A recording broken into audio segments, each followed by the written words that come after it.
Good work. You'll want to head back up.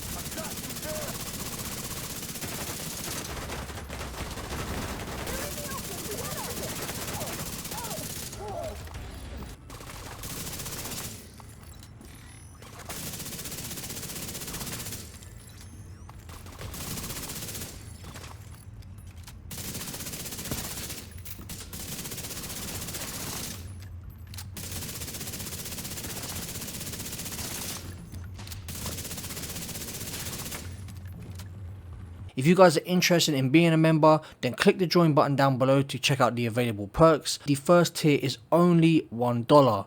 Thank you to those of you who choose to join. What's up, Mod Squad? Welcome to another Division 2 build breakdown video. Before we get into the video, if you're already subscribed to me, then don't forget to smash that like button, as it really helps push our videos into the recommended section, which in turn helps the channel grow. Interaction is a big part of what helps us in the YouTube algorithm, and the extra support is very much appreciated. With that said, let's get into today's video. Today I'll be showcasing my version 2 Immortal DPS build for PvE. This build is great for all heroic content as well as Legendary Summit, and is a build you can use with the run and gun playstyle or the slower cover based playstyle. With this version of the build, I traded out 1% armor regen for 20% armor on kill. Doing this has allowed me to add more damage to the build through one piece of Fenris, which gives us 10% assault rifle damage. This build currently has 1.3 million base armor, which gets boosted dramatically each time you kill an NPC and pick up a trophy. With each trophy you gain 30% bonus armor, which lasts for 10 seconds. Trophies can also stack, but each stack has its own individual 10-second timer. Now I know a lot of players get bored of the memento, but I personally believe it's the best in slot when it comes to adding damage and survivability to a build. It's also an exotic you guys will have the chance to get again in the upcoming seasons. My aim is to help players get through difficult content, and I find passive damage and survivability from the memento is a big help. On top of our bonus armor, we of course have armor regen, which is at 5%, and as you can see is very strong. When it comes to the damage on this build, with all buffs active, it has 274% weapon damage, 60% crit chance, 193% crit damage, and with a change of minor attributes can reach well over 200%, allowing this build to hit for over 500k crits to the body. All builds I currently make are tested extensively within the summit before release, that way I know if they do well in Legendary Summit, they'll be great for heroic content. You will see I have a Crusader shield, which I know a lot of you don't like, but I only recommend that for Legendary Summit to make rushing NPCs less dangerous. I will also say if you have a more sat back cover based playstyle, then this shield isn't anywhere near needed as much, but it's great to have in case you get rushed up on. When it comes to heroic content with this build, the shield pretty much is optional, so you can switch out for something like the turret or the striker drone as they draw enemies' attention, pulling the focus off you. You could also use the Banshee Pulse, which applies a status effect that confuses enemies and stops them from shooting you. This you can easily get because you'll have the gunner specialization. Now we have spoke a little bit about the build and showcased a little of what it's capable of, let's get into a build breakdown. Right guys, getting into this build breakdown after my 2-week break, feeling a bit rusty but bear with me. We had the Chameleon of course at 83.9k base damage, 900 RPM and 15 a mag. This is a weapon you guys voted as your favourite, your most favourite in the game. I did 2 separate polls, I'll probably show this somewhere in the video.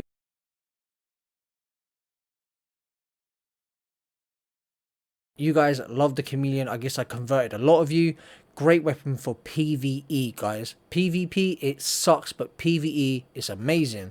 So it's near enough a maxed out one. We have a little bit of a lower roll on the crit chance. We have the adaptive instincts talent, 30 headshot squats plus 20% critical hit chance and plus 50% critical hit damage for 45 seconds.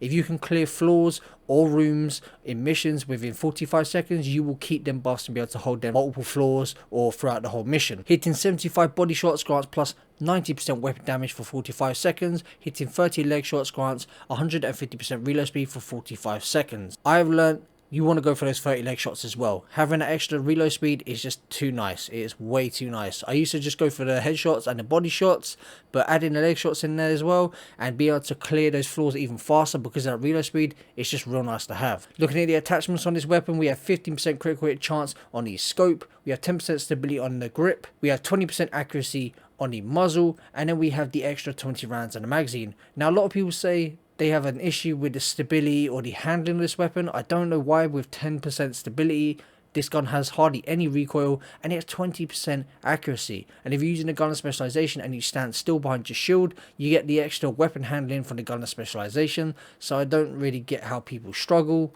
This weapon also has pretty good range. Moving on to the secondary, we just have the Banshee here. Usually I have the MPX. I just switched this out. I do find the MPX is better. It's better at range as well, has less recoil. The Banshee has quite a bit of kick to it. Moving on to the gear pieces now. So we have the Grupo Sombra mask giving us 15% critical hit damage. We have 50% weapon damage, 6% crit chance, 12% critical hit damage, and 12% critical hit damage. You will see in my videos now that most of my gear will be maxed out. That's because I've been grinding to get that gear, and I'm also optimizing gear now, guys. I know you guys like me to be relatable and me not have max rolls and show that builds perform well without having max rolls, but it's just part of the game now. We're all progressing and it's just going to end up happening. As you can see, I have the 11.4% critical hit damage there that I'm trying to roll higher, and I did the same with the base damage at 15%. So it's just inevitable, really. We have 3.7% critical hit damage and 11.9, oh sorry, we have 3.7% critical hit chance and 11.9% critical hit damage via mod. I've even managed to find some higher mods, and this is a Fenris chest piece giving us the 10% assault rifle damage. Moving on to the talent of the chest piece, we have Obliterate. You can switch this out for Intimidate if you want, because we're going to get bonus armor. Depends if you want to run and gun. I would say if you want to have that medium to long range playstyle, go for Obliterate instead of Intimidate. But if you intend to just run and gun, use Intimidate.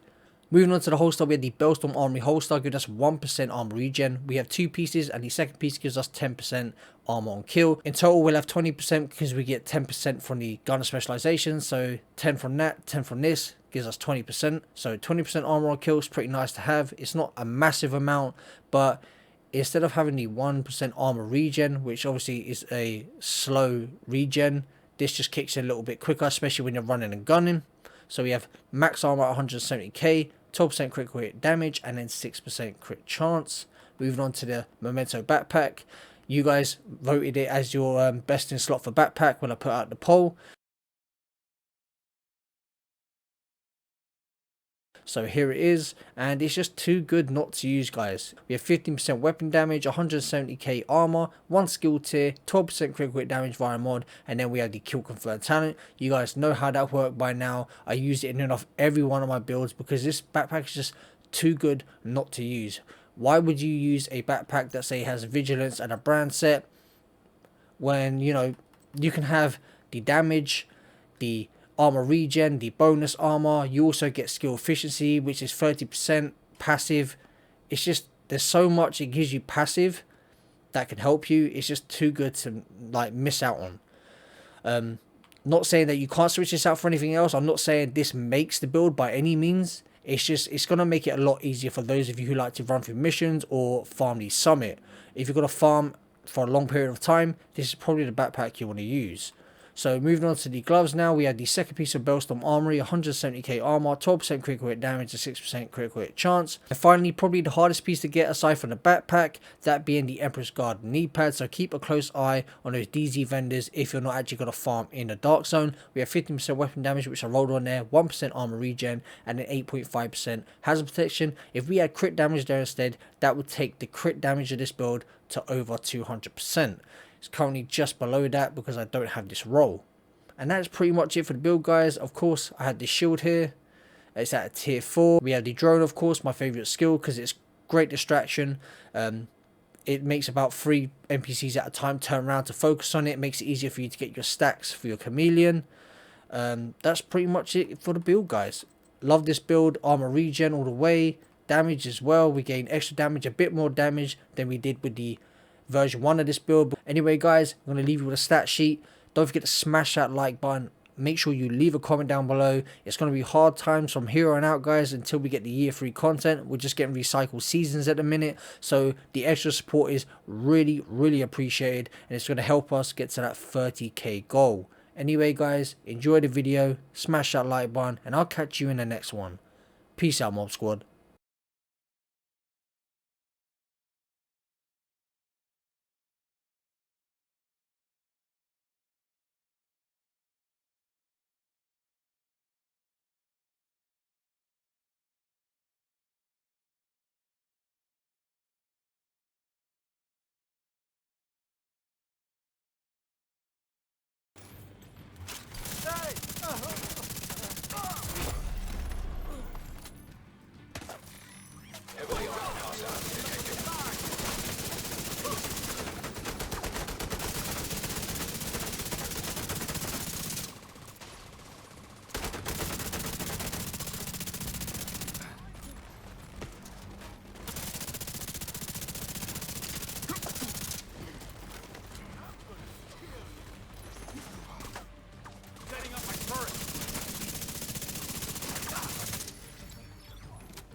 Armored hostile detected.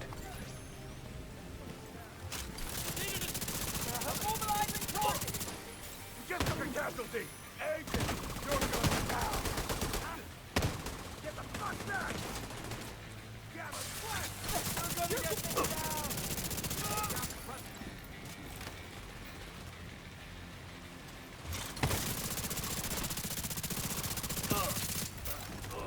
Hell! I'm gonna fuck you up!